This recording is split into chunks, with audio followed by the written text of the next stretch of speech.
گزشتہ 2-3 سال سے غزہ کی جب سے جنگ شروع ہوئی ہے اور اس جنگ کے بعد یہ جنگ مستقل ہوتی چلی جا رہی ہے اور اس نے اپنی لپیٹ کے اندر باقی سارے ممالک کو بھی لینا شروع کیا ہے، تو ہمیں اندازہ ہو گیا ہے کہ شاید ہم اس دور سے گزر رہے ہیں جسے رسول اکرم صلی اللہ علیہ وسلم نے فتن کا دور کہا ہے، یعنی جس دور میں فتنے ہوں گے، اور جو آخر الزمان کا دور یعنی آخری وقت جو ہے، قیامت کے آنے سے پہلے کا جو دور ہے، اس کے بارے میں آج بے شمار لوگ گفتگو کرتے ہیں۔ جی نہیں، یعنی یہ تو صحیح ہے کہ ہم فتنوں کے دور سے گزر رہے ہیں، مگر یہ وہ والے فتنے نہیں ہیں جن کو یہاں مراد لیا جا رہا ہے، یعنی مہدی اور دجال اور نزول مسیح علیہ السلام کے آنے سے پہلے والے، بلکہ ہم اس دور کے بعد والے دور میں زندہ ہیں۔ السلام علیکم۔ آج ہم محترم جناب اولیاء مقبول جان صاحب کے حالیہ پروگرام، جس میں انہوں نے اینڈ آف ٹائمز یعنی آخر الزماں کے موضوع پہ ماہرانہ بحث کی ہے، پر کلام کریں گے۔ انہوں نے اس موضوع کے ماہر مفتی مسعود اظہر صاحب کو مدعو کیا تھا۔ انہوں نے کوئی نئی باتیں نہیں کی، بلکہ وہی عقائد جو سب نہیں تو اکثر علماء اہل السنہ والجماعہ کے ہیں کو خوبی سے کھول کر بیان کیا ہے، اور یہی وجہ ہے کہ میں ان کے پروگرام کو بنیاد بنا رہا ہوں، تاکہ لوگوں کو سمجھا سکوں کہ ہمارے علماء کو غلطی کہاں لگی ہے۔ تاہم مفتی صاحب صحاح ستہ کے ساتھ ساتھ نعیم بن حماد پہ بھی کافی انحصار کرتے ہیں، جو صحاح ستہ کے لیول کی کتاب نہیں، مگر جہاں کہیں ان کی کسی مبنی حدیث سے اختلاف ہوگا اسے علیحدہ سے دیکھ لیں گے۔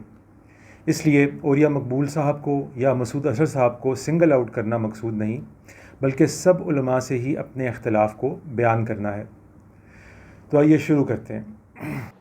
ہمارے وہ سیکولر لبرل متاثرین علماء جو اکثر اوقات یہ کہا کرتے تھے، کتابوں کی کتابیں لکھا کرتے تھے کہ یہ باتیں جو ہیں وقت کے مرحلوں کے ساتھ کبھی کسی حوالے سے، کبھی عباسیوں کے کالے جھنڈوں کے حوالے سے، کبھی کسی اور چیز کے حوالے سے لکھی جاتی تھیں، اور یہ کوئی پیش گوئیاں جو ہیں، یہ کوئی خاص دین کا علم نہیں ہے، وہ لوگ جو ہیں وہ آج حیران ہیں کہ جس جگہ اور جس مقام پر سید الانبیاء صلی اللہ علیہ وسلم نے فرمایا کہ اس ملک میں جنگ ہوگی اور ایسے ہوگی اور یہ معاملات آپ کے ساتھ پیش آئیں گے، ویسے ہی پیش آ رہے ہیں۔ میں کوئی سیکولر یا لبرل تو نہیں، بلکہ دین کا ادنا سا طالب علم ہوں، مگر میں یقیناً سمجھتا ہوں کہ یہ سب واقعات پیش آ چکے ہیں، کچھ بہت پہلے اور کچھ ابھی کچھ ہی دہائیاں پہلے۔ میں اس پر تفصیلی ویڈیوز بنا چکا ہوں، جن کے حوالہ جات آگے بھی آتے جائیں گے اور ڈسکرپشن میں نیچے بھی آپ کو مل جائیں گے۔ اور یہ خیال کہ 7 اکتوبر کے اسرائیل غزہ جنگ کے بعد کوئی اسلامی پیشن گوئیاں پوری ہونی شروع ہو گئی ہیں، کوئی مسلمانوں کا ہی کا دعویٰ نہیں ہے، بلکہ یہود و نصارہ کا بھی ہے۔ تاہم ان کی طرح ہمارے علماء کی بھی تفہیم بالکل غلط ہے۔ ان بیچاروں کو تو ان پیشن گوئیوں کے متعلق بہت تھوڑا سا علم دیا گیا تھا، کیونکہ حضرت محمد صلی اللہ علیہ وآلہ وسلم کو ابھی آنا تھا، مگر ہمیں یہ پیشن گوئیاں اتنی تفصیل سے بتائی گئی تھیں، اس لیے ہماری غلطی ان سے کہیں بڑھ کے ہے۔ تو چلیں فرداً دیکھتے ہیں کہ ہمارے علماء کے کیا دلائل ہیں اور انہیں آخر غلطی کیسے لگی ہے۔ اچھا، پھر ہم دجال اکیلا کہہ جاتے ہیں، بیسیکلی جھوٹا عیسیٰ ہے، دجل والا عیسیٰ، وہ عیسیٰ بن کے آئے گا، وہ ایسے نہیں آئے گا، مسیحا بن کے، مسیحا بن کے۔ اب یہ جو مسیح از کمنگ کے لگے، درست، مجھے اس میں کوئی اختلاف نہیں۔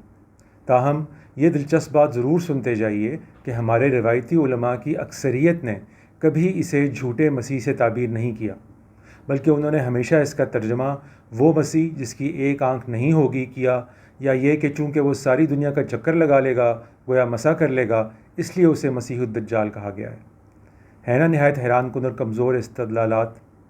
چلیے آگے چلتے ہیں۔ اور وہ حروف مقطعات سے ٹھیک ہے، ہمارے جو اساتذہ، مشہور حدیث ہے نا آپ صلی اللہ علیہ وسلم، اچھا حروف مقطعات کو ہمارے اساتذہ یہ کہتے تھے کہ یہ نا کوڈ ورڈز ہیں، جس طرح بار قرآن میں کوئی چیز بغیر اس کے ہوتی مقصد ہے نہیں، یعنی وہ ما فرطنا فی الکتاب من شیء، اس کتاب میں ہم نے کوئی چیز فالتو یا زائد نہیں ڈالی۔ ٹھیک ہے، عربی صرف یہ نہیں ہے کہ پہلے جیسے عربی کاف بول کے آگے جیسے ہمارے یہاں ہوتا ہے۔ جی جی، اگر آپ نہ سمجھ پائے ہوں تو بات یہ چل رہی تھی کہ امت محمد صلی اللہ علیہ وآلہ وسلم کی کل عمر کتنی ہوگی، اس کے لیے حروف مقطعات کو پیش کیا جا رہا ہے۔ تو جان لیجئے کہ یہ بالکل بے بنیاد ہے۔ ہمارے علماء نے چونکہ ان حروف کو طرسماتی سے کوڈ ورڈ سمجھے رکھا، اس لیے کوئی بھی عالم انہیں کسی بھی ذیل میں پیش کر دیتا ہے۔ میں ان حروف مقطعات کو بھی حل کر چکا ہوں۔ ڈسکرپشن میں دیے گئے لنک سے آپ میرا مقالہ ڈاؤن لوڈ کر سکتے ہیں، جس کا لب لباب یہی ہے کہ حروف مقطعات دراصل ہر حرف تہجی کے اپنے ہی قدیم معنی میں اور قدیم مصری ہائیروگلیفک سینس میں استعمال ہوئے ہیں۔ ان میں کچھ بھی طلسماتی نہیں، اور امت کی عمر سے اس کا کوئی تعلق ہی نہیں۔ رسول اکرم صلی اللہ علیہ وسلم نے فرمایا کہ دجال آئے گا نا تو وہ احد میں جرف کے مقام تک آئے گا۔ یہ مدینہ کی حد، جی وہ سامنے پہاڑ نظر آتا ہے جی جی اوپر جو جہاں پر انہوں نے آج کل وہ بڑا محل سا بنا دیا، اس کا گھر پہلے سے بنا دیا، اور فرمایا کہ احد پہ ایک جرف کے مقام پہ کھڑے ہو کے کہے گا کہ یہ جو سفید القصر الابیض تمہیں نظر آ رہا ہے، سفید تمہیں جو محل نظر آ رہا ہے یہ احمد کا ہے، احمد نام لگتا ہے اس کی تصویر بھی ناظرین اب دیکھ لیں، اب دیکھ لیں کہ اب مسجد نبوی احد سے نظر بھی آتی ہے، سفید محل کی طرح چمک بھی رہی ہے۔ صحیح ہے۔ یہ بات بھی ادھوری صحیح پر درست ہے۔ دراصل ہمارے علماء بہت سادہ ہیں، اسی لیے انہوں نے احادیث جمع کرنے میں تو کوئی کسر نہیں چھوڑی، مگر تفہیم و مصداق احادیث باب میں وہ نہایت کمزور رہے ہیں۔ میں اکثر اسے ایسے بیان کرتا ہوں کہ ڈیٹا جمع کرنا اور اچھی ججمنٹ رکھنا دو علیحدہ خصوصیات ہیں۔ ہمارے علماء پہلے میں تو کامیاب رہے مگر دوسرے میں ناکام۔ وہ اس طرح کہ بائبل کی طرح احادیث میں بھی بے انتہا سمبلزم یعنی علاماتی اظہار استعمال ہوا ہے، جسے ہمارے علماء نہیں سمجھ پائے۔ وہ جہاں بھی کسی شخص کا ذکر آتا ہے یا کسی مقام کا، کسی پہاڑ کا، کسی میدان کا، کسی شہر کا، تو وہ اسے انہی ظاہری الفاظ پہ محمول کر دیتے ہیں، جبکہ وہ کسی حقیقت کو بیان کرنے کے لیے محض علامتی آلہ ہوتا ہے۔ میں اپنے ویڈیوز میں اس کی کئی مثالیں بیان کر چکا ہوں۔ یہاں بھی یہی ہوا ہے، اگرچہ مسجد نبوی کی آخری بڑی توسیع 1985 میں ہوئی ہے، جب سے وہ بالفعل بھی احد پہاڑ سے دیکھی جا سکتی ہے، بس میرا مصداق پھر بھی درست ہی قرار پاتا ہے، یعنی یہ کہ دجال دراصل کمیونزم کی علامت تھا جس نے سوویت یونین کی صورت میں ظہور کیا، جو 1991 میں پاش ہو گیا۔ مگر مکہ اور مدینہ کو بہت سی احادیث میں بالکل اسی طرح امت مسلمہ من حیث المجموع کو مراد لینے کے لیے استعمال کر لیا جاتا ہے، جس طرح یروشلم کو بائبل میں بنی اسرائیل کے لیے۔ پہلا تو آپ ہم علاقوں کو ہم سمجھ لیتے ہیں تاکہ لوگوں کو پتہ چلے، لوگ جو ہے مطلب شام کو لوگ شام کا ملک سمجھ لیتے ہیں۔ ہاں جی، یہ بلاد شام کیا چیز ہے، یہ اس میں کیا کیا کچھ تھا؟ بلاد شام جو ہے نا جی، اگر ہم شام کہتے ہیں نا، اس کو بلاد شام یا اجناد الشام کہتے ہیں۔ ٹھیک ہے، جب ہم لفظ شام بولتے ہیں نا جی، تو اس میں مرکز جو قلب شام کا ہے، جسے سیریا جی کہتے ہیں، دمشق وغیرہ، یہ تو ہے ہی ہے۔ لبنان ہو گیا، لبنان ہو گیا، اردن ہو گیا، فلسطین ہو گیا، مقبوضہ فلسطین ہو گیا، ہم اسرائیل غزہ وغیرہ ہو گیا۔ ٹھیک، صحیح ہے۔ یہ اصل میں 5 ملک ہیں اس میں۔ بالکل درست۔ شام سے مراد صرف موجودہ سیریا نہیں بلکہ تاریخی شام مراد ہے، جس میں یہ سب ممالک یا ان کا اکثر حصہ شامل تھا۔ خراسان کے اندر افغانستان آتا ہے، افغانستان تھوڑا سا ایران کا علاقہ ہے، تھوڑا سا ایران ہے، اور پاکستان کے یہ شمال میں صوبہ سرحد جو ہے اٹک سے اوپر آتا ہے، اٹک سے اوپر، اور بلوچستان کا کابل تک، دریائے آمو، دریائے سندھ سے لے کے آمو تک۔ یہ بھی عمومی طور پہ درست، کسی خاص اختلاف کی میں ضرورت نہیں سمجھتا۔ ہند میں مارکے جاری ہیں، اور آخری مارکہ اصل حضور جو فتنہ جو ہے نا جی، غزوۃ الہند، وہ تو آخر میں دجال کے قریب ہے نا جی، اس کے 100 مصداق ہوں یا 100 18-19 حدیث ہیں، اور وہ جو اہم حدیث یہ ہے کہ ہند کو لشکر بھیجے گا، وہاں سے بیت المقدس سے اصل یہ ہے، وہاں سے آئے گا وہ لڑے، اور یہاں سے گرفتار کر کے لائے جائیں گے، اور خزانے بھی وہیں جائیں گے بیت اور المقدس۔ جب یہ جائیں گے تو نزول عیسیٰ علیہ السلام ہو چکا ہوگا، اپنے عیسیٰ کے آخری دور ہے، اس کا دجال جو ہے مارا جا چکا ہوگا۔ بالکل غلط۔ ہمارے علماء اپنے فہم کو حدیث باب کے متن سے علیحدہ کر کے بیان کرنے میں بہت غیر محتاط رہتے ہیں۔ منفرد احادیث کو جوڑ کر یہ خاکہ ہمارے علماء نے خود بنایا ہے۔ مستند احادیث پہ غور کرنے سے یہ بات پوری طرح واضح ہو جاتی ہے کہ غزوہ ہند دراصل محمد بن قاسم کے دور میں پایہ تکمیل کو پہنچ چکا۔ اسی طرح قیدیوں کو جکڑ کر اور ہند کے خزانے لے کر عرب پہنچایا گیا، جیسے کہ ان احادیث میں بیان تھا۔ پر چونکہ محض ایک نسبتاً کمزور حدیث میں یہ ذکر بھی آ گیا کہ جب وہ ہند سے پلٹیں گے تو شام میں عیسیٰ علیہ السلام کو پائیں گے، اس لیے انہوں نے پہاڑ کے جیسے شواہد کو بھی نظر انداز کر دیا۔ پیشن گوئیوں کو دیکھنے کا یہ کوئی درست طریقہ نہیں، کوئی ایک آدھ بات راویوں سے غلط بھی نقل ہو جاتی ہے۔ فیصلہ ہمیشہ اکثر شواہد کو دیکھ کے کیا جاتا ہے۔ یہی وہ وجہ ہے کہ جس کے باعث نہ یہود نے عیسیٰ علیہ السلام کی تصدیق کی اور نہ نصارہ نے محمد صلی اللہ علیہ وآلہ وسلم کی۔ میں اس پر اپنے ویڈیوز میں تفصیل سے کلام کر چکا ہوں۔ ہمیں یہ غلطی دہرانی نہیں چاہیے تھی، مگر تقدیر کا لکھا ہم پہ غالب تو آنا ہی تھا۔ غزوہ ہند یا امام مہدی کا کوئی تعلق دجال و نزول مسیح سے نہیں۔ یہ آخری انہوں نے کہا دجال تک رہیں۔ اچھا اب اصل مسئلہ جہاں پہ آنا، میں ایک حدیث سے شروع کرتا ہوں جی اور اس کے ہم گیپ فل کرتے جاتے ہیں۔ جی آپ صلی اللہ علیہ وسلم عمران البیت المقدس خراب یس خراب الجسر، خراب الجسر، خروج الملحمہ، ملحمہ، خروج الملحمہ، فتح القسطنطنیہ، فتح القسطنطنیہ، خروج الدجال، 5 چیزیں۔ بالکل درست، اور یہ حدیث من و عن پوری ہو گئی۔ یہ سب باتیں پہلی جنگ عظیم میں پوری ہو گئیں۔ 1914 سے الملحمۃ العظمیٰ یعنی جنگ عظیم اول، بالفور ڈکلیریشن یعنی عمران و بیت المقدس، عرب کی سلطنت عثمانیہ سے بغاوت اور عرب میں لڑائی یعنی خراب و یثرب، ترکوں کی مغربی طاقتوں کو استنبول اور ترکی میں شکست یعنی فتح قسطنطنیہ 1921 تک پوری ہو گئی، اور پھر 1922 میں سوویت یونین کی صورت میں خروج دجال ہو گیا۔ بیت المقدس جس دن اہم ترین مقام بن جائے گا دنیا کی نظروں کے اندر، اس دن مدینہ ارریلیونٹ ہو جائے گا، ویرانی ویران ہو گیا۔ مطلب یہ ہے کہ دنیا کے لیے ان امپورٹنٹ ہو جائے گا نا۔ جب وہ ہوگا تو پھر بہت بڑی جنگ کا آغاز ہوگا، بالکل ایسے بہت بڑی جنگ کا آغاز ہوگا تو قسطنطنیہ یعنی استنبول فتح ہوگا۔ استنبول جیسے فتح ہوگا تو دجال نکلے گا۔ جی، جیسا کہ ابھی بتایا یہ سب کچھ ہو گیا۔ الملحمۃ العظمیٰ کا انگریزی ترجمہ ہی دا گریٹ وار ہے، جو جنگ عظیم اول کا لقب ہے۔ اگر تاریخ سے دلچسپی نہیں تو دا گریٹ وار کو گوگل ہی کر کے دیکھ لیں۔ پھر مزید یہ کہ عمران و بیت المقدس کو بس الفاظ تک ہی محدود رکھیں، اپنی خواہشوں کو اس میں داخل نہ کریں۔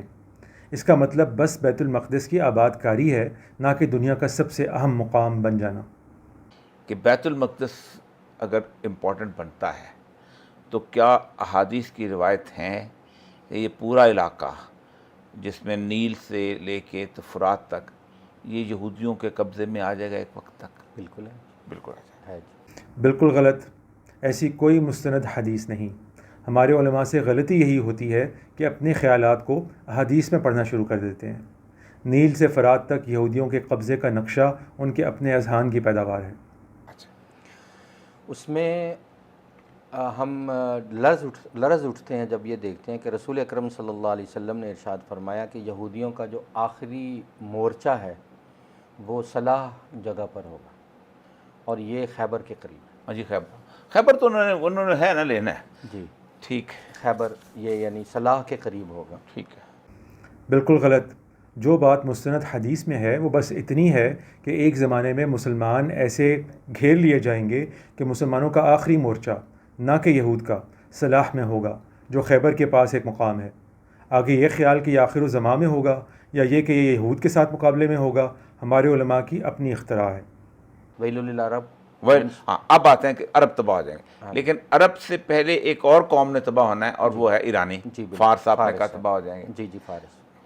تو فارس بھی تباہ ہو گئے، عرب بھی تباہ ہو گئے، یہود یہاں پر آ گئے۔ یہاں جب ظاہر بات ہے خیبر پہنچ گئے گے جب جس وقت، جی، تو پھر مدینہ سے ایک شخص جو ہے وہ نکلے گا۔ ظاہر بات ہے مدینہ رہنے کے قابل نہیں رہ جائے گا، صحیح ہے۔ مکہ آ جائیں گے جو امام مہدی ہیں جن جی، کا۔ بھائی کیوں آپ عرب اور فارس کو تباہ کرنے پر بضد ہیں؟ یہ آپ کو کہاں سے معلوم ہوا؟ پہلی بات تو یہ کہ ویل للعرب تو مختلف حدیث میں آیا ہے۔ کسی میں واضح طور پر صحابہ کے آخری دور اور اس کے بعد ہونے والی آپسی جنگیں مراد ہیں، تو کسی میں یاجوج و ماجوج کے فتنے سے ڈرانے کے لیے استعمال ہوا ہے۔ نہ تو مہدی و دجال و مسیح علیہ السلام کے حوالے سے کبھی استعمال ہوا، اور نہ ہی عرب یا فارس کی تباہی کو ملزوم ہے۔ اپنے ذہن کے تخمینوں کو احادیث میں پڑھنے کی مثال ہے اور کچھ نہیں۔ اور مدینہ رہنے کے قابل نہیں رہے گا، یہ بھی ایک بے بنیاد تخمینہ ہے، کسی حدیث کا متن نہیں۔ تاہم اب امام مہدی کا ذکر شروع ہوا چاہتا ہے، جو کب کے آ کے چلے بھی گئے۔ میرے ویڈیوز میں میں اس کی تفصیل آپ کو بتا چکا ہوں، مگر آئیے ذرا دیکھتے ہیں کہ ان کے متعلق ہمارے علماء کیا فرماتے ہیں۔ اب آپ یہ بتائیے گا کہ میں اس کے ہاتھ پہ جو بیعت کا جو منظر ہے ان کے، وہ کیا ہوگا، اور پھر جو شام سے لشکر آئے گا اس کے۔ اگر ایک لفظ میں بولوں کہ حضرت مہدی خونی جنگوں کے پس منظر میں جو ہے وہ تشریف لائیں۔ جی ہاں، ہو چکے ہیں، ضربت فتح کر لیا ہوگا اس نے۔ بالکل درست۔ امام مہدی یقیناً مدینہ سے مکہ گئے اور خونی جنگوں کے پس منظر میں ظاہر ہوئے۔ تو یہ جب پس منظر آیا تو حدیث شریف میں آیا کہ مسلمان بہت پریشان ہوں گے. کچھ علماء صلحاء کے الفاظ آئے ہیں جو تلاش کر رہے ہوں گے، اور مہدی وہ ہوں گے جن کو تلاش کر کے لایا جائے گا، وہ از خود دعویٰ جی ابتداء نہیں کریں گے، یہ پہلے انکار کر کے انکار کر دیں گے. قریب قریب درست. انکار کس سے کریں گے؟ لوگوں کی عمارت کی ذمہ داری قبول کرنے سے. تو بالکل ایسا ہی ہوا کہ آپ نے فرمایا کہ ایک بادشاہ کے مرنے کے اوپر فساد شروع سنن ہوگا. ابی داؤد میں ہے. سنن ابی داؤد. جی اور پھر اس کے بعد حج جو ہے مینا میں قتل عام. یکون اختلاف عند موت خلیفۃ، اور حج جو ہے وہ بغیر امیر کے ہو رہا تھا، چند لوگ ہیں اس لیے بیعت کرنے والے. اور قتل عام جو ہے مینا میں. بالکل درست ایسا ہی ہوا. چنانچہ یہ امام مہدی حضرت عبداللہ بن زبیر رضی اللہ تعالیٰ عنہ تھے جو یزید اور معاویہ دوم کی وفات پہ امیر بنے. ان کے حالات پڑھ لیجئے یا میرے ویڈیوز دیکھ لیجئے. پھر لے کے آئیں گے کہ دیکھیں حالات بہت کشیدہ ہیں، آپ تشریف لے آئیں اور یہی وقت ہے. وہ کہیں گے اچھا اگر یہ ہے تو پھر میرے ہاتھ پر موت کی بیعت کرو. اچھا موت کی بیعت کرو. اچھا اسی حدیث میں جو سنن نبی داؤد میں آتی ہے، یہ تو سیاستہ میں ایسے ہے، یہ اس میں آتا ہے کہ بین فیبایعونہ بین الرکن والمقام، رکن یمانی سے لے کے اور اس کے درمیان اور مقام ابراہیم کے بیچ وہ بیعت لیں گے. بالکل ایسے ہی ہوا. حضرت عبداللہ بن زبیر رضی اللہ تعالیٰ عنہ کی بیعت بالکل ایسے ہی ہوئی. اللہ جل شانہ ان کے اندر جو مہدویت کی صلاحیت ہے وہ ایک رات کے اندر آپ نے کہا پوری ان کی، یعنی ایک مومن ہے، درد دل بھی رکھنے والا ہے، اللہ تعالیٰ نے پوری ٹریننگ ساری. یہ نشانی ظاہر سی بات ہے بالکل نجی اور پرائیویٹ نشانی ہے جسے بس وہی جانتے ہوں گے جن کے ساتھ یہ پیش آئی ہوگی. بلکہ یہ بھی پوری طرح ممکن ہے اور قرینہ قیاس ہے کہ ان کے ساتھ یہ معاملہ غیر شعوری طور پہ ہی پیش آ جائے. کسی بھی صورت میں ہمارے پاس تو اس نشانی کو پرکھنے کا کوئی ذریعہ نہیں. اہل بیت میں سے ہے، اولاد فاطمہ میں سے ہے، حسن رضی اللہ عنہ کی نسل سے ہیں، یہ سب ہوگا. یہ ہیں وہ نشانیاں جو ہمارے یہاں سب سے بڑی مذلہ قدم بن گئیں. میں نے اپنے ویڈیوز میں ان کا محاکمہ کیا ہے، آپ وہاں ملاحظہ کر سکتے ہیں. تو اس کا مطلب ہے اگر داؤد علیہ السلام کو سکھا سکتے ہیں تو اللہ تعالیٰ، اس کا مطلب حضرت امام مہدی جو ہوں گے وہ دنیا جہان کے علوم اور اس کے بعد حکمرانی کے اسلوب. مہدی من اللہ ہے نا، یوں کہ بالکل غلط. ایسی کوئی بات نہ حدیث میں ہے اور نہ ہی ایسا کوئی ادنیٰ اشارہ بھی ہے، محض خواہشات. امام مہدی کی جو میں سمجھتا ہوں واحد علامت جو ہے وہ لشکر ہے جو بیضا کے مقام میں اصل. بالکل درست. حضرت عبداللہ بن زبیر رضی اللہ تعالیٰ عنہ کو مارنے کے لیے شام سے بادشاہ مروان کی طرف سے بھیجا گیا لشکر اسی طرح شکست کھا گیا. ایک تو ان کے خلاف جو شام سے لشکر آئے گا وہ بیدا کے مقام پہ اس میں بنو کلب کی بات کی گئی. ہاں بنو کلب کی بات. اچھا تو سفیانی کا بھی نام آتا ہے، سفیانی کا بھی تو فتن میں ہے لیکن ہاں جی اس پہ کچھ کلام بھی ہے. جی ہاں، لیکن بہرحال اس کا آئے گا شام سے، یہ آئے گا شام سے. بالکل ایسا ہی ہوا. بنی کلب نہ صرف مروان کو منتخب کرنے میں سب سے بڑا کردار رکھتے تھے بلکہ اس کی فوج کا اہم حصہ بھی بنے. اور اس صبح تو آخری فیصلہ ہو جائے گا جب عیسیٰ علیہ السلام کہیں گے کہ آپ نماز پڑھائیں. میں آپ اب وہ تو آخر میں، وہ تو بالکل وہ تو خیر دجال آ چکا ہے. بالکل غلط. امام مہدی کا کوئی تعلق دجال و نزول مسیح سے نہیں، کیونکہ نزول مسیح کی روایات میں ایک امام کا ذکر آتا ہے جو انہیں امامت کرانے کو کہے گا. تو یہ محض ہمارے علماء کا بے بنیاد تخمینہ ہے کہ یہ امام مہدی ہوں گے، جبکہ کسی مستند حدیث میں انہیں امام مہدی نہیں کہا گیا. میرے ویڈیوز میں تفصیل سے دیکھیں. اب قافلے چلنے ہیں خراسان سے اور کہیں سے، کیونکہ ایران ختم ہو چکا ہوگا اس وقت تک. فارس کا علاقہ، مشہد کا علاقہ رہ گیا ہوگا ان کا جو خراسان کا علاقہ ہے، مشہد کا، نیشا پور کا جو علاقہ ہے. مجھے نہیں معلوم یہ دعویٰ کس بنیاد پہ کیا جا رہا ہے کہ فارس ختم ہو چکا ہوگا، اور اس سے آخر مراد کیا ہے، کیونکہ سلطنت فارس تو صحابہ کے ہاتھوں ہی ختم ہو گئی اور آج تک مسلم ہی ہے. نہ جانے کس حدیث کو کہاں جوڑ کر نقشے میں رنگ بھرنے کی کوشش کی جا رہی ہے. جو ایک اور ہے کہ حضرت امام مہدی کا جو خیمہ ہے وہ غوطہ میں ہوگا، یعنی دمشق کے ساتھ. دمشق سے 8 کلومیٹر. ہاں جی غوطہ جو وہ جو کیا اس کی بمباری اور حشر ہوا جی ابھی ہوا ہے، ابھی ریسنٹلی ڈالا. اور بالکل غلط. ان روایات کا کوئی تعلق امام مہدی سے نہیں. جیسا کہ میں نے ابھی پہلے بیان کیا کہ بس ایک امام کا ذکر آتا ہے، ہمارے علماء نے کھینچ کر ہر ایسے ذکر کو امام مہدی پر بیجا معمول کر دیا ہے۔ تو یورپ کے اندر یورپ سے 80 جھنڈوں 80 جھنڈوں کا اہل روم کا ذکر ہے۔ جی روم اچھا کا ایک جگہ اور چیز ہے، آپ نے آل یعقوب کا ذکر کیا ہے وہاں، جی تو یہ بڑے اہم بات ہے۔ اس میں بنو اسحاق کا بھی بنو اسحاق کا ذکر، بنو اسحاق بنو اسحاق، سوری، بنو اسحاق کا تذکرہ ہے۔ بالکل غلط مراد، ان روایات کا تعلق بھی فتح قسطنطینیہ سے ہے، جس ضمن میں احادیث میں کبھی امام مہدی کا ذکر موجود نہیں، بس ایک امام کا ذکر ہے۔ اور میں اپنے ویڈیوز میں بھی اور اس ویڈیو میں بھی یہ بتا چکا ہوں کہ یہ جنگ عظیم اول کے بعد ترکی میں ہونے والے مارکے میں پیش آ گیا، جس میں کمال اتاترک نے تمام مغربی ممالک کو کہیں مقابلہ اور کہیں معاہدہ کر کے مجبور کر دیا کہ وہ نامراد لوٹ جائیں۔ انہی میں سے بعض بنو اسحاق میں سے بھی تھے۔ جب حدیث پڑھی تو منظر ہی نہیں تھا، جب ہم نے 39 دیکھے، 48 دیکھے، 60 بھی دیکھے، پتہ ہے نا جی آپ کے علم میں 60 بھی دیکھے، ٹھیک ہے، میں نے کہا تو رہ تو 20 48 تو افغانستان میں آئے ہیں، آئے ہیں نا جی، 60 بھی ہم نے ایک جگہ دیکھے۔ ٹھیک، میں نے کہا یہ تو وقت آیا، جی نہیں، وقت آیا نہیں، گزر گیا۔ اور مہدی علیہ رضوان کی نگرانی میں یہ یعنی ان کی موجودگی میں یہ جنگ ہوگی، جسے الملحمۃ الکبریٰ یا الملحمۃ العظمیٰ کہا۔ جی نہیں، امام مہدی کا الملحمۃ العظمیٰ سے کوئی تعلق کسی حدیث میں نہیں، اور الملحمۃ العظمیٰ جنگ عظیم اول تھی جو گزر گئی۔ سیدھا سیدھا فرمایا کہ بھئی ایک شخص پیدا ہوگا، میرے اہل بیت سے ہوگا، اس کا نام میرے نام پر، اس کے والد کا نام میرے والد کے نام پر ہوگا، یملأ الارض قسطا وعدلا سبحان اللہ، کما ملیت ظلما و جورا، جیسے اس سے پہلے وہ ظلم اور ناانصافی سے بھر چکی ہوگی، وہ آ کر اس کو عدل و انصاف سے بھر دیں گے۔ سخی ہوں گے، فیاض ہوں گے، مجاہد ہوں گے، اگر کوئی شخص آئے اور مانگے گا تو کہیں گے کتنا اٹھا سکتے اٹھا کے لے جاؤ۔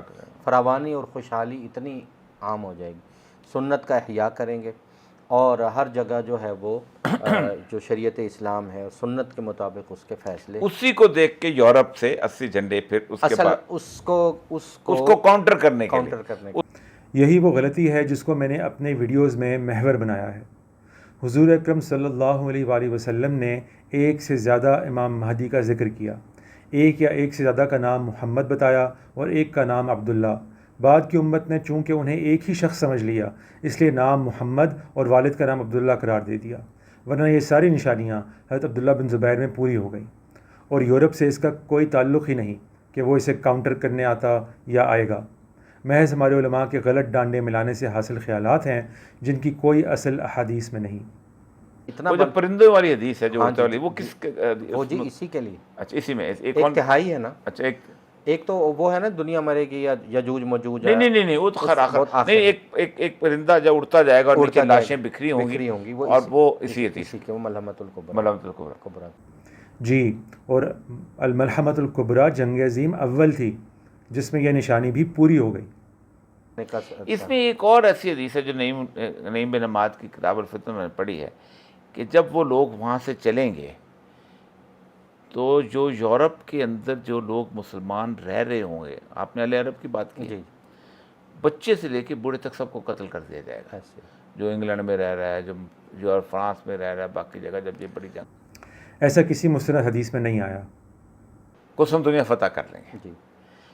اس کے بعد ایک فیک کال آئے گی دجال کی کہ دجال آ گیا، لوگ کہیں گے دجال آ کے نکلا ہے، حالانکہ وہ نہیں ہوگا، لیکن پھر اصل کال آئے گی، اور دجال کے بارے میں کیونکہ پورا پروگرام کرنا چاہیے اس کے اوپر کہ پھر دجال جو بند ہے اس کو پھر آزادی مل جائے گی۔ دجال فی الواقع کہیں بند نہیں اور نہ ہی اسے بالفعل کوئی کھلنا تھا۔ یہ سب خوبصورت علامتی بیانات تھے جنہیں ہمارے علماء سمجھ نہ سکے۔ کمیونزم کی پیدائش، پھر 1917 میں اختیار کرنا اور 1922 میں سوویت یونین کی صورت میں دنیا میں کھل جانے کے لیے بطور استعارہ استعمال ہوا تھا۔ وہ رہا، لیکن جب حضرت تمیم داری رضی اللہ تعالیٰ عنہ آئے تب مسلمان نہیں تھے، ہاں ٹھیک، اور وہاں سے واپس آئے اور ماجرہ بیان کیا۔ 3 مہینے کا سفر، یعنی جہاز ان کا خراب ہو گیا، تو اس لیے عام آدمی نے سننا ہے جہاز ان کا جو ہے بھٹک گیا، اور وہ 3 مہینے کے لیے ایک جزیرے میں پہنچے تقریباً۔ ہاں جی، وہ چلتے پہنچے تو وہاں جساسہ جو ایک جاسوس اس نے پہنچایا دجال کہ دجال کے پاس لے گیا، تو دجال زنجیروں میں جکڑا ہوا تھا، اس بات کی اس نے کہا کہ یہ خود کسی انسان سے ملنے کا شوق رکھتا ہے، اچھا یہ خود باہر کی حدیث میں شوق کے الفاظ ہیں۔ اچھا کہ انسانوں سے ملنا۔ ہاں، تو اس نے سب سے پہلے تو اپنے مطلب کی باتیں نکلوا۔ حضرت تمیم داری رضی اللہ تعالیٰ عنہ کی روایت مشکلات الاحادیث میں سے ہے، اتنی سادی نہیں جتنی حاضر کے بعض علماء بنا کر پیش کر دیتے ہیں۔ میں اس پر تفصیلی کلام کر چکا ہوں، لنک ڈسکرپشن میں دیکھیے۔ لب لباب یہی ہے کہ یہ ایک رؤیا تھا جو بالکل اسی طرح پورا ہو گیا جس طرح بیان کیا گیا تھا۔ جو ترکی کا فتح ہونا ہے اور ملحمۃ الکبریٰ میں نقصان ہے، اور ترکی میں یعنی قسطنطنیہ کا، ایک حدیث کے الفاظ ہیں، وہ دجال کو غضبناک کر دے گا۔ پھر اللہ کی طرف سے جو وہ نکلے گا باہر، نکلے گا، اصفہان سے نکلے گا۔ ہاں جی، اصفہان سے 70,000 یہودی اس کے ساتھ ہوں گے۔ اس کے ساتھ ہوں گے، اور وہ اب اللہ نے کوئی نہ کوئی جگہ تو اس کو قدرت نے دینی ہے، لیکن جس جگہ کا انتخاب کیا ہے، جو حضور علیہ السلام نے ارشاد فرمایا، وہ اصفہان کی ایک بغلی بستی ہے جس کا نام یہودیہ ہے۔ دجال کا اصفہان سے نکلنا کوئی مستند بات نہیں، اور جیسا کہ میں نے پہلے بیان کیا کہ پیشن گوئیوں میں مقامات علامتی مقاصد کے لیے استعمال ہو جاتے ہیں۔ البتہ بے تحاشا یہود نے بے شک دجال کا ساتھ دیا، باقی ترکی اور الملحمۃ العظمیٰ اور دجال بالکل اسی طرح رونما ہو گئے جیسے یہاں بیان کیا گیا۔ ایک بادشاہ جو ہے جو سندھ سے اپنا وہاں سے ایک لشکر بھیجے گا اس کے لیے، اپنا ہند کے لیے۔ اب ظاہر بات ہے کہ وہاں پر ابھی تک مسلمانوں کی بیت المقدس میں اس طرح کی حکومت قائم نہیں ہوئی کہ وہاں سے کوئی لشکر جو ہے وہ انڈیا کے لیے آئے۔ اس میں جو اصل پس منظر ہے، اس کا مطلب ہم مہدی بھیجیں گے لشکر۔ ہاں جی، اس میں دو الفاظ قابل غور ہیں۔ ایک تو یہ ہے کہ وہ شام سے بھیجیں گے، جی جی، بیت المقدس کا لگا، بیت المقدس کا ایک بادشاہ ایک، ٹھیک ہے جی۔ دوسری اس میں یہ ہے کہ جتنے بھی غنائم یا خزانے ہوں گے وہ وہاں واپس لے کے جائیں، ہند کے بادشاہوں کو جکڑیں گے اور بیت المقدس لے کے جائیں گے اور خزانے سجا دیے جائیں گے۔ ایک بات جی، محمد بن قاسم کو بالکل اسی طرح بھیجا گیا اور اسی طرح خزانے اور قیدی واپس لے جائے گئے، مگر ہمارے بزرگوں کے لیے یہ کافی نہ تھا، نہ جانے اب کس چیز کے انتظار میں ہے۔ دوسرا منظر یا جو اشارہ ملتا ہے وہ یہ ہے کہ جب یہ واپس جائیں گے تو دجال کے قتل کی یا نزول عیسیٰ کی، آپ نے فرمایا اس میں کتاب ہے کہ وہ ہند میں رہے گا وہ لشکر جی دجال کی آمد تک، جی، اور جب یہ واپس لوٹیں گے تو عیسیٰ ابن مریم کو پائیں گے۔ اب جہاں پر صرف عرض کرتا ہوں کہ دجال نکلے گا، دجال دنیا پہ ایک قسم کا غلبہ حاصل کر لے گا، اور مسلمان سیدنا مہدی کے ساتھ دمشق کی اس مسجد میں محصور ہوں گے، باہر دجال کھڑا ہوگا۔ انخلا ہے، مسلمان اپنے علاقے چھوڑ دیں گے، وہاں آ جائے محصور ہو جائیں گے نا، باہر دجال کھڑا ہوگا۔ اب جب دجال کی آمد تک رہیں گے تو یہ لشکر بھی تو چلے گا نا اس کی طرف، بالکل وہاں پھر حضرت اور اندازہ ہوگا کہ اب تو آخری وقت آ گیا، بالکل ایسے وہاں سیدنا عیسیٰ جو ہے معجزاتی طور پر آپ ابن مریم آپ نے فرمایا۔ ہمارے علماء کے لیے بس وہ ایک حدیث مسئلہ بن گئی کہ جس میں ہند سے واپسی پہ عیسیٰ علیہ السلام کو پائیں گے کہ الفاظ آ گئے ہیں۔ اس پر میں پہلے کلام کر چکا ہوں۔ پیشن گوئیوں میں کبھی کبھار راویوں کا غلط فہم شامل ہو جاتا ہے۔ یہ ایک روایت بس اسی کا مظہر ہے، کیونکہ باقی ساری نشانیاں پوری ہو چکی۔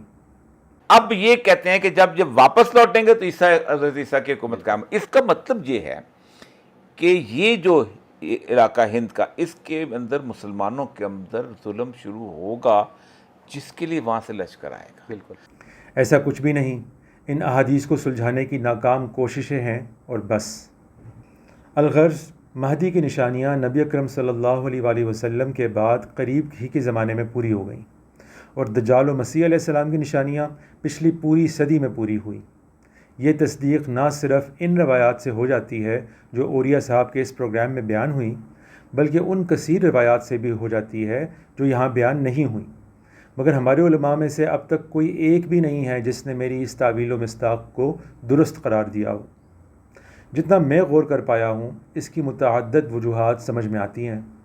ایک تو یہ کہ ہم بھی اس معاملے میں یہود و نصارہ سے کوئی مختلف نہیں۔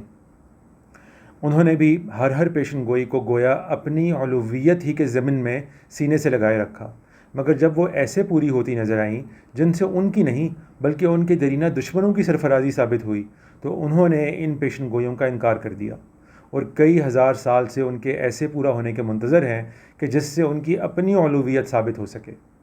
یہی ہم نے کیا ہے، چونکہ دجال کو مارنے کے لیے امریکہ میدان میں اترا، اور اگرچہ افغان جہاد میں شامل مسلم مجاہدین کا بھی اس میں بڑا کردار رہا، مگر چونکہ یہ نشانیاں مسلمانوں کو دنیا کی حکومت کی منتقلی پہ منتج نہیں ہوئیں جو ہم نے ان پیشن گوئیوں سے سمجھ رکھا تھا، تو ہم بھی اب اس کے انکار پہ تلے ہوئے ہیں۔ دوسری وجہ یہ ہے کہ ہم تاریخ کا مطالعہ نہیں کرتے۔ جس دور میں یہ پیشن گوئیاں پوری ہو رہی تھیں، اس دور کے علماء سے تو چلیں یہ مس ہو گئیں، مگر اب جب میں لوگوں کو یہ بتاتا ہوں تو ان کے پاس تاریخ کا اتنا علم ہی نہیں ہوتا کہ وہ اس کی تصدیق یا تجدید کر سکیں۔ اور تیسری وجہ یہ ہے کہ ہم نے اور ہمارے علماء نے بائبل کو کبھی اپنے مطالعے یا تحقیق کا موضوع ہی نہیں بنایا کہ ہم سمجھ سکتے کہ اللہ تعالیٰ پیشن گوئیوں میں کس طرح کی علامتی اظہار کا سہارا لیتے ہیں۔ قرآن مجید میں چونکہ بس ایک دو ہی خواب ملتے ہیں، اس لیے ہمیں چاہیے تھا کہ بائبل کا خوب مطالعہ کرتے، جس میں کثیر تعداد میں خواب اور ان کی تعبیریں پیشن گوئیوں کی صورت میں موجود ہیں، مگر چونکہ وہ بھی ہم نے نہیں کیا، اس لیے علامتی طریقہ تعویل سے ہمیں کوئی مناسبت محسوس نہیں ہوتی اور دور کی کوڑی محسوس ہوتی ہے۔ خیر، میں یہ کام کرتا رہوں گا جب تک کہ علماء و عوام اس حقیقت کو باور نہ کر لیں۔ ملتے ہیں پھر کبھی ایسے ہی کسی پروگرام کے پس منظر میں۔